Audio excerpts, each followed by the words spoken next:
The most dangerous enemy you will ever face is not the one standing in front of you. It is the one you never saw coming. History remembers warriors, men who charged into battle with fire in their eyes and blood on their hands. We celebrate them. We name cities after them. We build statues in their honor. But Sun Tzu was not a warrior. He was something far more terrifying. He was a man who could walk into a conflict and end it before it began, who could dismantle an enemy's power without ever raising a sword, who could destroy kingdoms, reputations, and entire armies using nothing but strategy, patience, and the ruthless application of invisible force. Most people think victory requires confrontation. Sun Tzu knew that confrontation is what you do when you have already failed at strategy. The 7 methods we are going to discuss today, they are not comfortable, they are not polite, and they are absolutely ruthless. Stay with me. There is a line in The Art of War that most people read and immediately misunderstand. Sun Tzu wrote, "The supreme art of war is to subdue the enemy without fighting."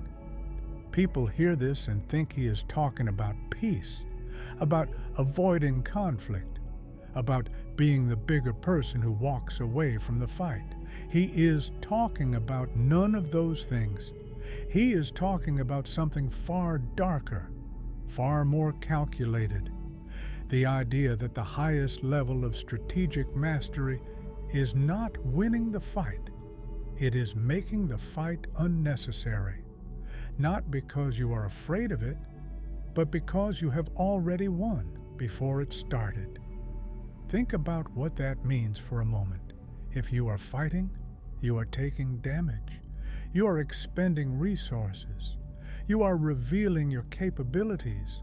You are giving your enemy information about how you think, how you move, and what you are capable of. But if you have already won before the fighting begins, you have paid none of those costs. You have revealed nothing. You have lost nothing.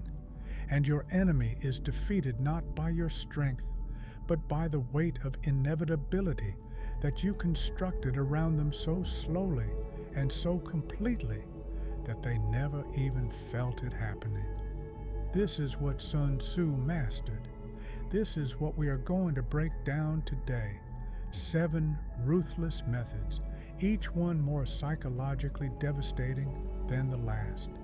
And I want you to pay particular attention to the 5th method, because it is the one that Sun Tzu considered the most powerful of all. The one that does not just defeat your enemy, it makes them defeat themselves. Lesson 1. Control what your enemy believes. Sun Tzu wrote, "All warfare is based on deception, not on strength, not on numbers, not on weapons, on deception. And the most powerful form of deception is not lying.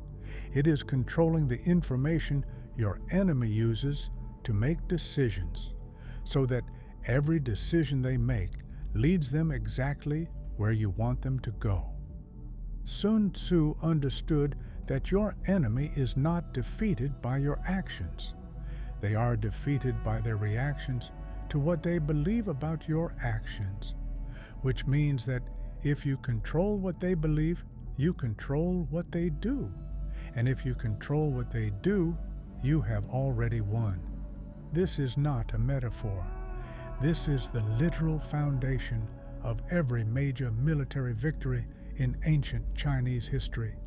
Consider how Sun Tzu himself applied this principle. Before any campaign, he invested enormous resources not in building larger armies, but in building false pictures of reality for his enemies. He would make a strong army appear weak, inviting his enemy to attack at what they thought was an advantage. He would make a weak position appear strong, causing his enemy to avoid it entirely. He would create the illusion of chaos where there was actually perfect order. and the illusion of order where there was a trap. His enemy was always fighting the wrong war, because they were responding to a reality that Sun Tzu had manufactured for them. In the modern world, this principle is everywhere, and most people are on the receiving end of it without knowing it. Every negotiation involves information management.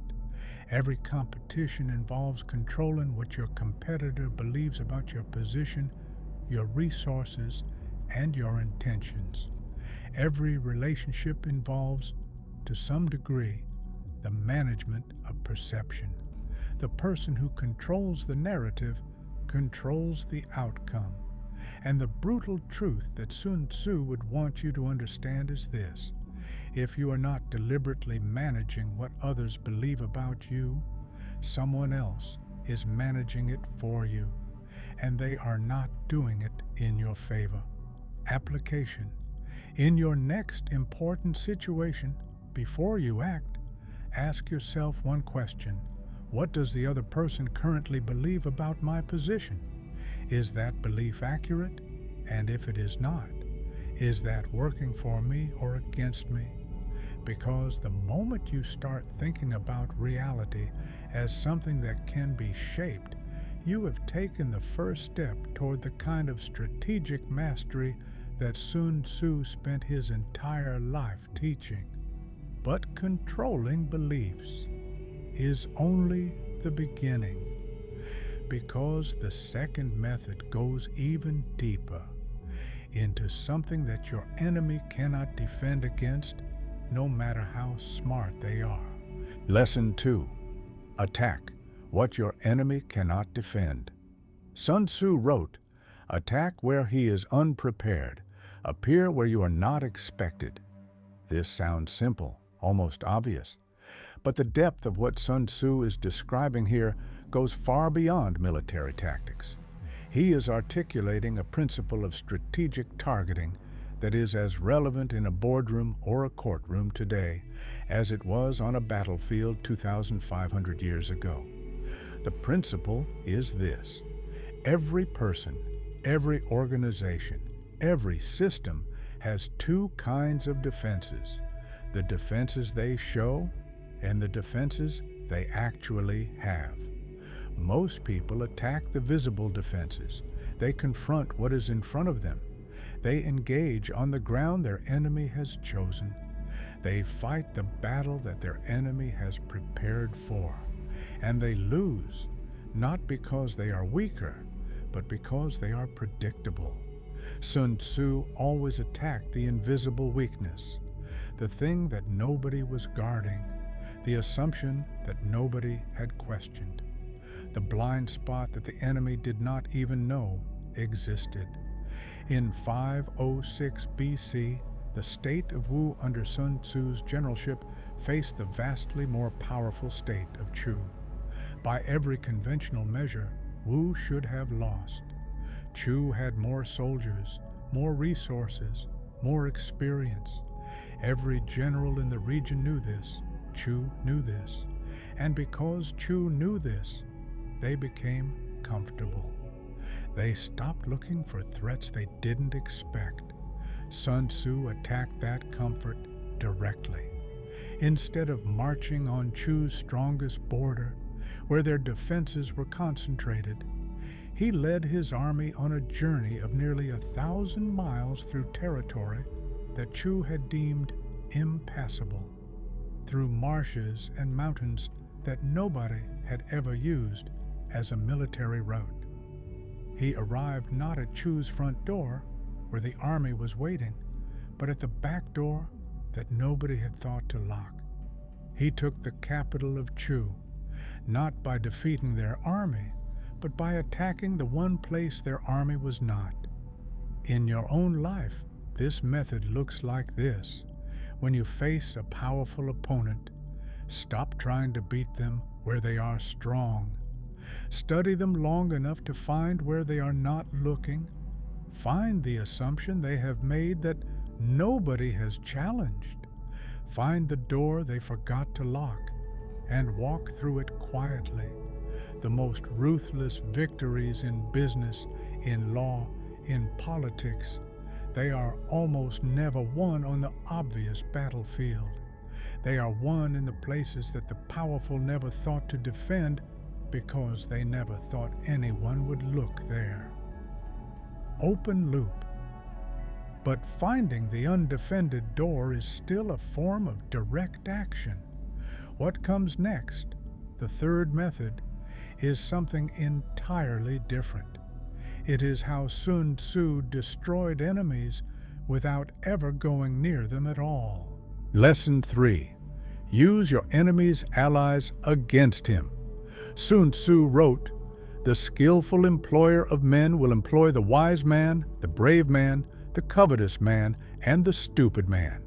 Every man has a nature, and every nature, in the hands of a skilled strategist, can be turned into a weapon." This is perhaps the most psychologically sophisticated method in Sun Tzu's entire arsenal. Not attacking your enemy directly, not attacking his position or his defenses, but working through the people around him, his allies, his advisors, his subordinates, to create the conditions of his destruction from within. Sun Tzu called this the use of agents, and he dedicated an entire chapter of the art of war to it, which tells you how seriously he took it. The logic is elegant and ruthless. A direct attack on a powerful enemy is expensive, risky, and unpredictable. But if you can turn his own inner circle against him, if you can create doubt, suspicion, division, and disloyalty within his own camp, then you have weaponized his greatest strength against him, because his strength came from unity, and unity, once broken from the inside, cannot be repaired from the outside. History provides one of the most stunning examples of this in the story of Cao Cao and Zhou Yu during the Red Cliffs campaign of 208 AD. Cao Cao had an enormous army, perhaps 1,000,000 men by some accounts. Zhou Yu had a fraction of that. A direct confrontation would have been suicide, so Zhou Yu did not fight directly. He used deception to convince Cao Cao that two of his most trusted naval commanders, men who actually were loyal, were secretly working with the enemy. He manufactured evidence, he created doubt, and Cao Cao, a brilliant man who should have known better, executed both commanders in a fit of paranoia. He destroyed his own most capable naval officers with his own hands. Zhou Yu then attacked and won decisively against an army that had already been broken from within before the first arrow was fired. In your own world, in competition, in business, in any environment where alliances matter, this principle translates to something specific. Before you confront a powerful opponent directly, study their relationships. Where is their existing tension? Where is their unspoken resentment? Where is there an advisor who feels undervalued, or an ally who feels taken for granted? You do not need to manufacture these things. They almost always already exist. You simply need to know where to look and how to let them develop on their own. Lesson 4. Make victory so obvious that resistance collapses. Sun Tzu wrote, "He who knows when he can fight and when he cannot will be victorious." And beneath that, a deeper principle that most people miss entirely. The greatest victories in Sun Tzu's campaigns were often won not by fighting, but by making the outcome so inevitable, so overwhelmingly clear that his enemy simply stopped resisting. This is not weakness on the enemy's part. This is a profound psychological truth about human nature. People do not fight when they believe they have already lost. They fight when they believe there is still a chance, when the outcome is still uncertain, when hope, however small, still exists. Remove the hope, remove the uncertainty, make the outcome appear inevitable, and the fight ends before it begins. Sun Tzu achieved this through a specific sequence of moves before any major campaign. He would first isolate his enemy diplomatically, cutting off alliances, eliminating the possibility of reinforcement. Then he would visibly accumulate overwhelming force, not hiding it, but displaying it deliberately. Then he would move that force into position so perfectly that every avenue of escape or resistance was closed. And then he would offer terms. At that point, the rational choice was obvious. Resistance meant certain destruction. Surrender meant survival. And most enemies, when faced with that clarity, chose survival. This is the method that Sun Tzu called winning without fighting. Not because he avoided confrontation, but because he engineered situations where confrontation became irrational for his enemy. In your own life, this method is about building such an undeniable position in your career, in your reputation, in your expertise, that competing with you becomes obviously futile. Not through arrogance, through preparation so thorough and positioning so precise that the outcome speaks for itself before the contest begins. The person who has to fight hardest is the person who prepared least. The person who prepared most often wins without fighting at all. Open loop, but what we have discussed so far still involves your enemy making a choice. The fifth method removes that choice entirely, and this is the one Sun Tzu considered his most ruthless weapon of all. Lesson 5. Make your enemy destroy himself. Sun Tzu wrote, "Anger his general and make him erratic." 4 words that contain the darkest wisdom in the art of war. If you want to destroy someone, you do not need to lift a hand against them. You simply need to understand their psychology well enough to know what will make them act against their own interests. And then, with absolute patience and precision, you create the conditions that trigger exactly that behavior. This is not manipulation in the petty sense. This is strategic psychology at its highest and most devastating level. Every person has psychological triggers, pressure points that, when activated, cause them to abandon their strategy, override their intelligence, and act from pure emotion. Anger, fear, pride, jealousy, the need to prove something, the inability to appear weak. Sun Tzu studied these triggers the way an engineer studies structural weaknesses, not because he was cruel, but because understanding how people break is essential to understanding how they can be directed.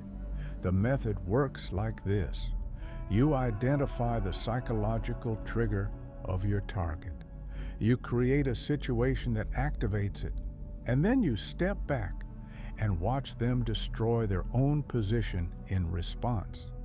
An enemy who is proud cannot resist the bait of a public insult. An enemy driven by fear will overreact to a perceived threat. An enemy consumed by greed will take risks that a rational person would never take. An enemy with an ego too large for his strategy will abandon patience for the satisfaction of immediate action. You do not need to beat any of these people. You need to understand them well enough to let them beat themselves. There is a documented account of Sun Tzu applying this principle against a commander of the state of Qi, a man known for his arrogance and his furious temper. Rather than engaging him directly, Sun Tzu sent a series of small provocations, taunting messages, apparent retreats that looked like cowardice, public mockery designed to reach the commander's ears. The commander, predictably, abandoned his defensive position in a rage to pursue what he thought was a fleeing, demoralized enemy. He marched his army directly into a prepared ambush in a narrow valley. He had chosen the time and place of his own destruction and believed the entire time that the choice was his. Application: study the people around you, not superficially, but deeply. What do they need to believe about themselves? What would they sacrifice their strategy for? What insult could they not ignore? What bait could they not resist? You do not need to use this knowledge aggressively, but you need to have it because someone, somewhere, is already studying you the same way. Lesson 6: Starve your enemy. Before you strike Sun Tzu wrote, "A wise general makes a point of foraging on the enemy. One cartload of the enemy's provisions is equivalent to 20 of one's own." This lesson is about resources, and it is more brutal than it first appears. Sun Tzu understood something that modern strategists call attrition, the gradual exhaustion of an enemy's capacity to resist, not through direct confrontation, but through the systematic elimination of everything that sustains their power. An army that cannot eat, cannot fight. A business that cannot fund its operations, cannot compete. A person who is perpetually overwhelmed, financially stressed, and isolated from support cannot think clearly, act decisively, or maintain their position. You do not need to defeat a strong enemy. You need to wait for them to become weak.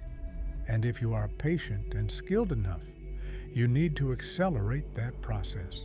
Sun Tzu applied this on the battlefield through deliberate strategy.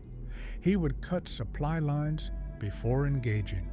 He would destroy the enemy's capacity to resupply, reinforce, or retreat to a position of strength.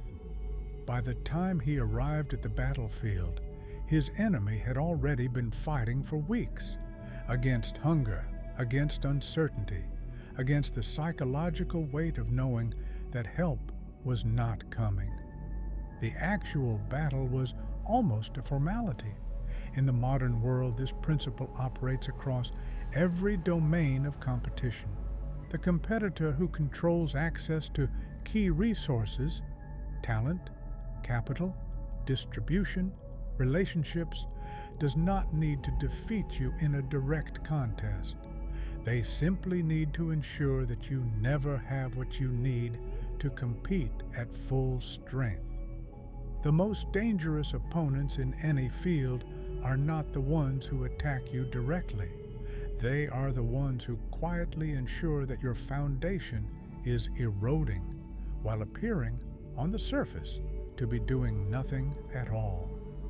This is why Sun Tzu wrote so extensively about intelligence, about knowing your enemy's situation before they know yours. Because the strategist who understands where the enemy's resources come from and how to interrupt that flow has already won a war that the enemy doesn't yet know is being fought. Application.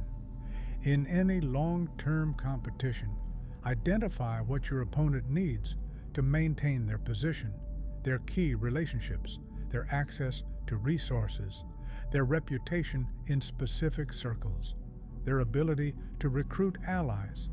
You do not need to destroy these things directly.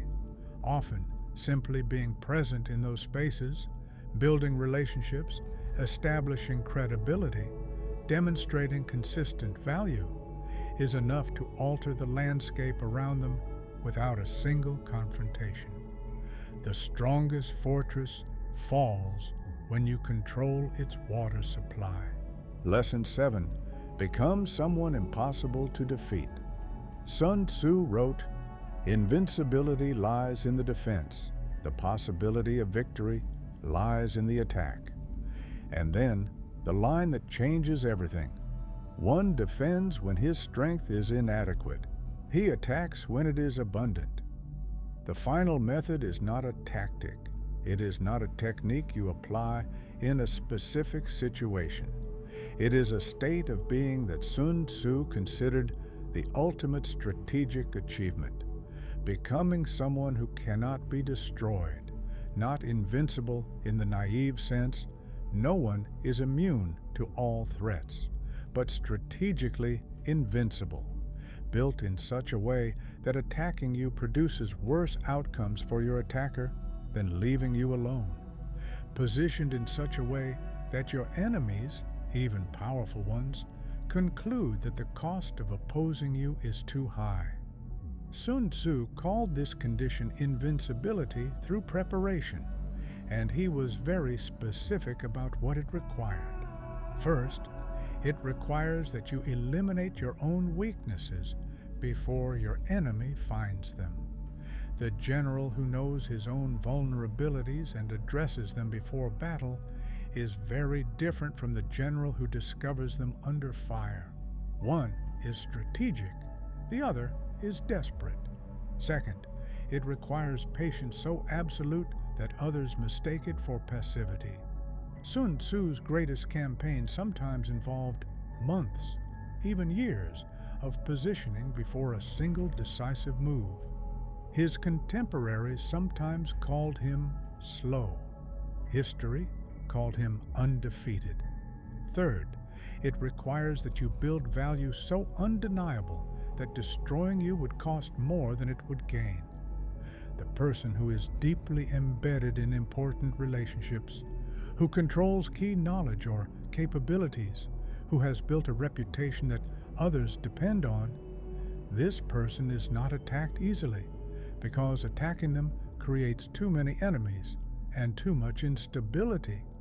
And fourth, and this is the most important, it requires that you never reveal your full capability. Sun Tzu was almost fanatical about this. He believed that the moment your enemy truly understands what you are capable of, you have lost a strategic advantage that can never be recovered. The unknown is always more intimidating than the known. Potential is always more threatening than demonstrated capability. The person who has shown everything they have is already at their ceiling. The person who has shown nothing has no ceiling at all. This is the ultimate form of defeating your enemy without fighting, not by attacking them, but by building yourself into something that they rationally choose never to attack, not out of respect, out of calculation. And that distinction between being respected and being strategically untouchable is the final lesson that Sun Tzu spent his entire life trying to teach. 7 methods, each one ruthless, each one precise. Control what your enemy believes, attack what he cannot defend, turn his own allies against him, make victory so obvious that resistance collapses. Create the conditions for him to destroy himself. Starve him before you strike, and build yourself into something impossible to defeat. None of these methods require a battlefield. None of them require brute force. None of them require you to be the strongest, the fastest, or the most aggressive person in the room. They require something far rarer: patience, observation, psychological intelligence, and the discipline to play a longer game than anyone around you is willing to play. Sun Tzu did not write The Art of War for warriors. He wrote it for strategists, for people who understood that the goal was never to fight well. It was to win completely, with minimal cost, maximum efficiency, and as little unnecessary conflict as possible. Here is your challenge for this week. Look at the most difficult challenge you are currently facing. The opponent, the obstacle, the situation that feels like it requires a direct confrontation. And ask yourself, which of these 7 methods applies? Is there a belief you could influence? A weakness you have not explored? A way to let the situation resolve itself without your direct involvement? The answer is almost always yes. You simply have not been thinking at Sun Tzu's level yet.